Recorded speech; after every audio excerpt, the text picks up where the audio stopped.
he fell. Our colleagues were seated inside the office. A number of the children were out in the middle of the schoolyard because it was their recess break, and I was standing right here, right by the window. We were just having a conversation with our colleagues. The day this happened, I was standing right here facing the children. He, along with some teachers who were right beside me, we were guiding them as we handed the children over and they were being taken away.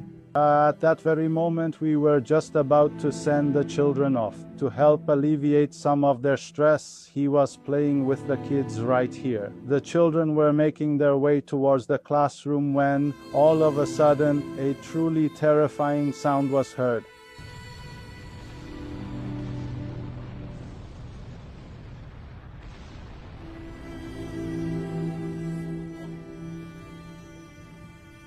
The sound of that explosion, and then on one side you could hear the terrified screams of the children. The kids, they absolutely had no idea what they should do or where they could possibly go. Every single one of them was just frantically running in a completely different direction. The moment we stepped out of the door, I came over here in the corridor.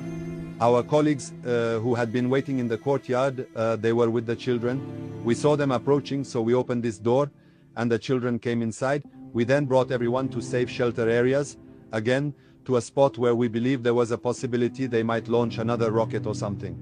After this whole thing happened, I managed to calm down some of the children right here. Then I came out to this spot facing the outside. At first I genuinely felt that a student over there, perhaps from sheer terror, had simply fallen asleep. Let's go over to them to bring them. We opened the door, the children went out, and my colleague Qazvin, who was standing there in the yard, suddenly became completely speechless. He gestured with his hand towards that particular section of the yard. Honestly, I quickly turned around. I looked back and saw that one of our own children had collapsed right there on the ground. We said we'd go and bring him back. Mr. Fala went right up to him. I went to stand over him. Mr. Bakhtiar Roshan went as well. We saw he had passed away right there, martyred on that very spot. The pole of the communication tower, which had been standing on the hilltop due to the immense force of the explosion, had come crashing down and hit him directly on the head. His father, his mother, his poor mother, that poor soul, came into the school searching for her son.